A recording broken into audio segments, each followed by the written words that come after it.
This is the InfoWars Nightly News. I'm Aaron Dykes. And I'm Melissa Melton. Agenda 21 is not a conspiracy theory. And while it may seem harmless or even helpful on the surface, it is a UN-inspired, banker-funded scheme to institute a global government from the ground up. Right here, right now, our country is being taken over in the name of sustainable development. Local environmental groups are meeting in towns across America backed by big federal grant money, but behind that, entities like the Rockefeller Foundation. Their sustainable community meetings are not only a takeover, but a buy-in to a planned society controlled by a psychopathic elite, all sold with a smile. So to find out more, we decided to investigate some of those local meetings taking place in Texas to find out about the dark deception behind this Agenda 21 scheme. They had growth on them so quickly and so heavily they didn't have time to plan. What is sustainable development? The conservation of energy resources. People that live there maybe don't have to drive as much. Concentrated and balanced growth. Concentrated and balanced growth. And the kind of growth you want to see. To help you achieve the vision. Higher density mixed use development in the center of town. How compact or not is it? Creating this much more interconnected grid. Growth here is more balanced. Housing and jobs balance with the stakeholder committee's participation in line with the Sustainable Places Project. The Housing and Urban Development Department of the United States awarded Sustainable Communities Regional Planning grants to Texas, giving $3.7 million to the Capital Area Council of Governments in a project that spanned Austin, Texas, as well as neighboring rural communities that include Elgin, Lockhart, Hutto, and Dripping Springs. The grant specifies guidelines for energy use and climate change mitigation, as well as the integration of smart housing, nearby job sectors, and integrated transportation systems. The members of the project we spoke with in Elgin were apparently unaware of HUD's related agenda to the larger Agenda 21 program. Agenda what? Agenda 21. What's the number stand for? 21st century. And what does that mean? You can look it up on the internet. I'm not familiar with it at all, so I couldn't comment on that. So I'm not sure what their criteria or their outline is on that. Respectfully, there is no national treaty that obligates local governments to follow Agenda 21. That just doesn't exist. That's a myth. We're promoting sustainable, responsible development. But it's nothing to do with the United Nations. I mean, you know, if that's just paranoia, I'm sorry. In fact, there is an international agenda at work. Austin is a model city for the ICLEI. The NGO partnered with the United Nations to push for local Agenda 21 implementation. In the name of sustainability, they've taken on some of the most ambitious carbon cuts in the entire nation and are a model for energy conservation and zero waste. And unelected regional boards are drawing the rest of Central Texas into this international scheme, all in the name of sustainability.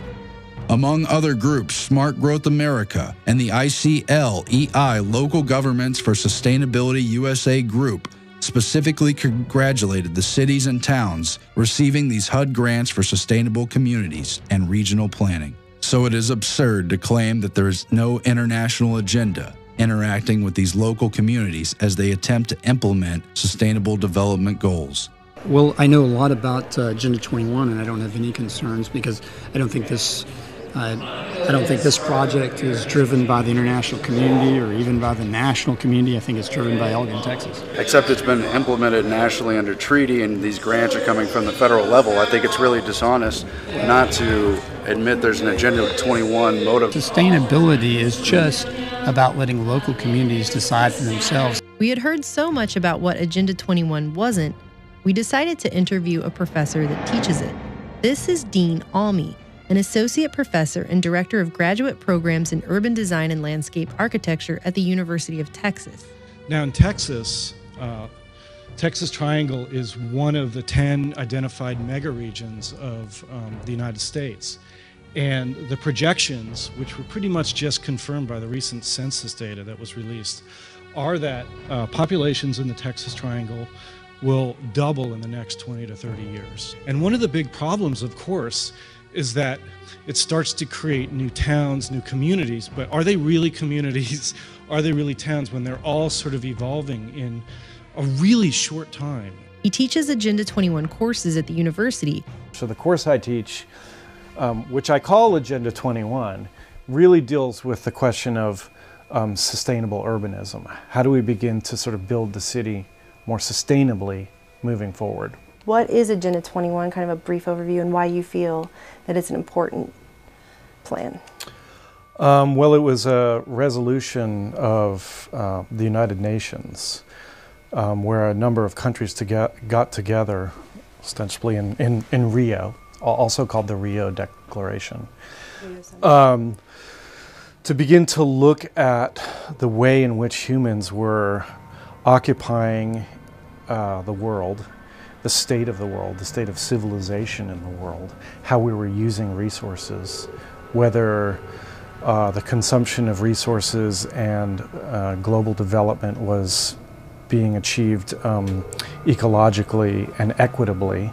And when recently asked about the UN's plan by a San Antonio-based news station, he was quoted as saying, "It's changing the status quo of how we operate as a country that is developing, and so it's threatening to some people. Urban design by its nature is about the collective good and isn't necessarily about the freedom of any one person to do whatever the hell they want." So I was going to ask you if you wanted to talk about that quote a little bit.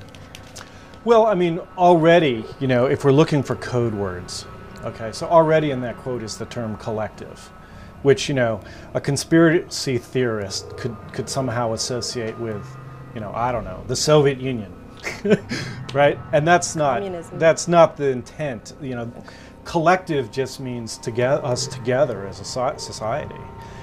So yeah, I kind of stand behind that, actually. Cities are not individual constructs built by single people. Cities are collective constructs where we all live together, and we have to balance the needs of individuals and the needs of collective society. And cities, by their very nature,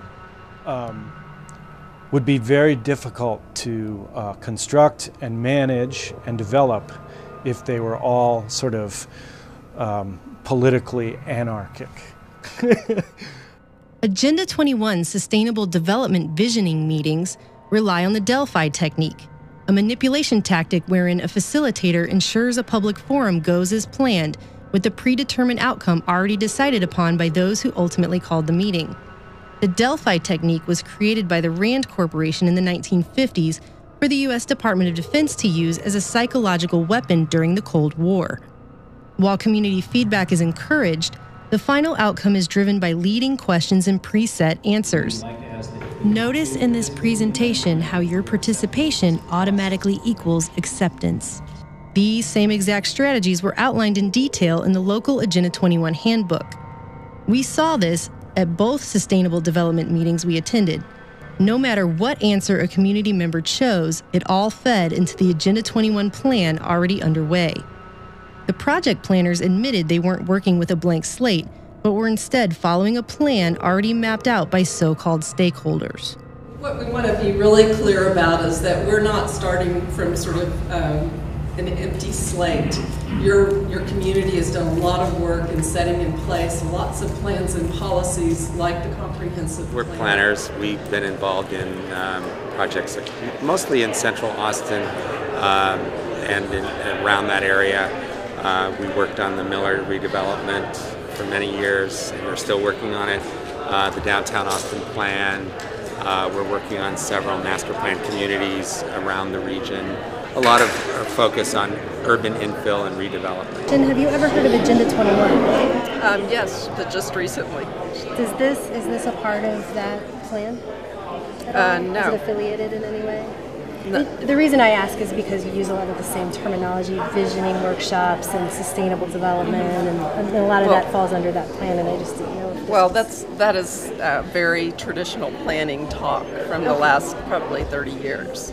So we always talk about, having a vision. What is the general big picture vision? But there's a larger agenda going on. I mean, this is a regional development. It didn't start here in Elgin. These proposals didn't originate here in Elgin. They're being done in other cities. I think these proposals did originate here in Elgin. Why are all these plans springing up all at once at the same exact time, all over the country, all over every city, though, if it's not a coordinated effort? Well, I don't want to be contentious with you. I would just say that I think that's a myth. They're not springing up all over the country. In this whole region, there's 4 cities looking at it. In fact, these sustainable communities were popping up in nearly every major metro area across the country, all funded by HUD. And these sustainable communities are pursuing the international agenda under President Obama's Partnership for Sustainable Communities, joining together the policies and regulations of housing and urban development, the Department of Traffic, and the EPA. I actually went to my first sustainable development meeting last week. They received a federal grant from Obama's Partnership for Sustainable Communities, and they seem to use a lot of the same language in Agenda 21. I didn't know if you knew about those sustainable meetings that have been happening around here and if those are somehow connected. Well, there are a number of layers of sustainability. I mean, almost to the point where the term itself is sort of overused. But here at the School of Architecture, we have a Center for Sustainable Development, which does get grants from foundations, sometimes from federal government, usually from philanthropic foundations. And they are a clearinghouse for a whole series of different initiatives. Texas has been faced with so-called smart growth proposals for well over a decade now.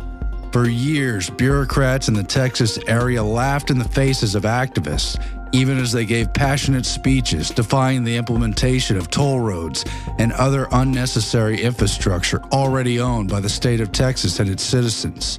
Instead, unelected regional boards like Campo moved the measures forward as best they could, while insiders who amounted to little more than thieves skimmed off the top and made millions off of secret deals.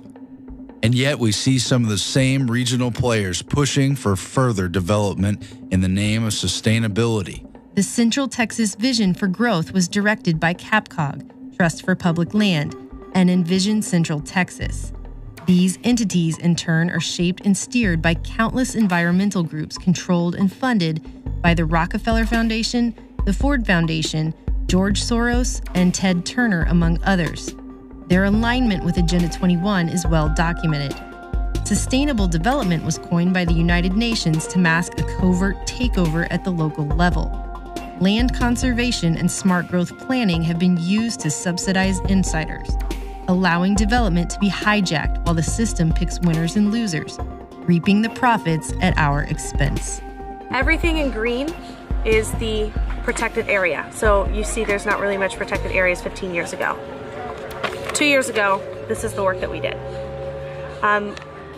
All this land was purchased by cities or by the city of Austin or the county, and we used our funds and our political clout to encourage the city to purchase these lands for protection. Has any of that been developed on?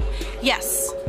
So this does not mean there's no development. What it means is that the development is done in a sustainable and ecologically friendly way. By implementing Agenda 21, it's a local implementation, it's from the bottom up kind of thing, that by putting all of these regulations environmentally and putting them on the urban areas that are usually the economic centers for cities, that you're sort of picking winners and losers in a way, because you're saying that only people who will adhere to these things are allowed to develop, and so there's kind of a bigger agenda there with that. I don't know what your thoughts are on that.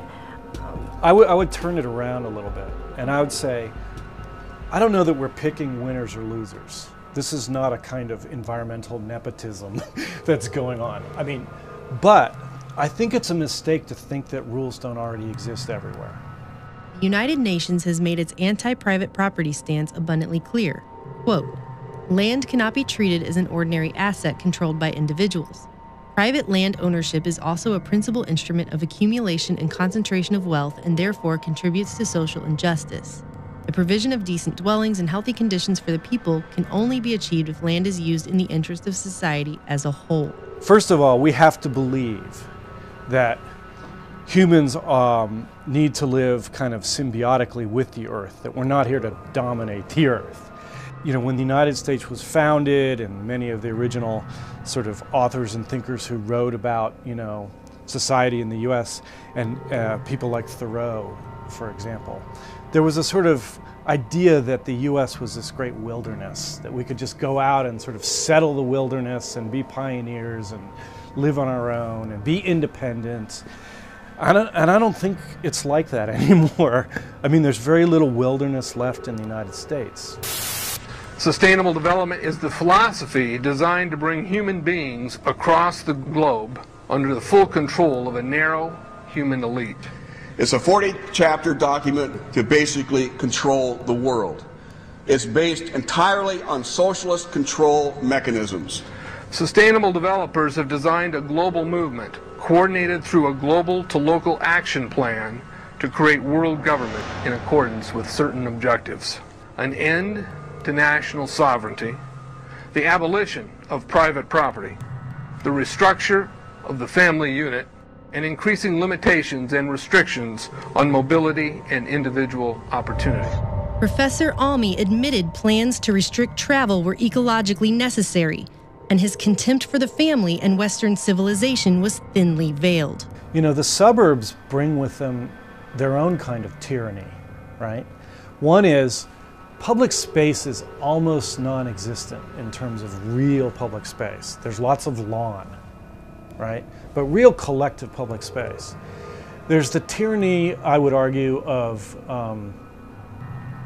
you know, the nuclear family, and not that that's tyranny in itself, it's not, but the wife having to drive their kids to everything, having to drop your kids off at school, having to pick your kids up at school, having to drive them to Little League, everything is about one member of a family having to basically play a support role while another member works. And everything is sort of geared that way, and it's actually quite expensive. So things like the automobile and the amount of infrastructure that families use to economically to support living in an environment dominated by patterns that are automobile dependent is a big problem. This is an Agenda 21 map that claims that that is what, if Agenda 21 was fully implemented, the United States would look like. I don't know if you've ever seen that. I haven't seen this map before. And this is something that opponents have said is the ultimate plan of Agenda 21. I didn't know if you had heard of this map or seen it before. I haven't seen the map before, but I know where some of the principles behind the map come from. It's trying to kind of suggest that if we were to develop networks of water, networks of plant habitat, networks of animal habitat, networks of human habitat, how would these networks begin to interact? What areas would need to be preserved from development? There is a pretty great fear of this. I found a lot out there of this plan, and that it really will somehow end property rights, people's personal property rights, that it will end national sovereignty eventually, and give it up to a whole global entity now that will kind of take control over everything. I mean, that's kind of the general consensus. You know what will end national sovereignty faster than some fictitious conspiracy based on a United Nations declaration? Major ecological catastrophe. You know, and you know, to be honest, in my opinion, I think one has to come to terms with the fact that such things as global warming exist. If you don't believe global warming exists, or if you believe that man is on this planet to dominate the world, then you don't care about these things. It should be noted that the professor admitted to democratic socialist leanings once the cameras were off, and that his father worked for the CIA, as evidenced by a paperweight he displayed on his desk during the interview. While he talked in circles on many concepts and seemed to contend that he knew what was best for humanity, he refused to acknowledge any nefarious motives behind Agenda 21. Most of the people here in Elgin don't know or care what Agenda 21 is. I don't care what Agenda 21's agenda is. Think about it. These local planners are trying to concentrate smart growth in small towns of barely 15,000 people in the second largest state in the nation, encompassing hundreds of miles of empty land. In fact, experts have even come forward to say that the world's entire population of 7 billion could fit here in Texas comfortably with no problem. It doesn't make any sense. But make no mistake, what does make sense is that these local sustainable development meetings are nothing more than a green mask trying to hide a global takeover in plain sight. Takeover doesn't even begin to explain it. There really are no words for this level of evil and greed. These are just front groups we've analyzed in the video today. But when you look at the real players behind them, the bankers, the people with connections to families like the Rockefellers, you begin to understand the true corruption, the real nature of evil, where mega wealth aligns with an agenda to destroy humanity and control our future for their gain. For the InfoWars Nightly News, I'm Aaron Dykes. And I'm Melissa Mountain.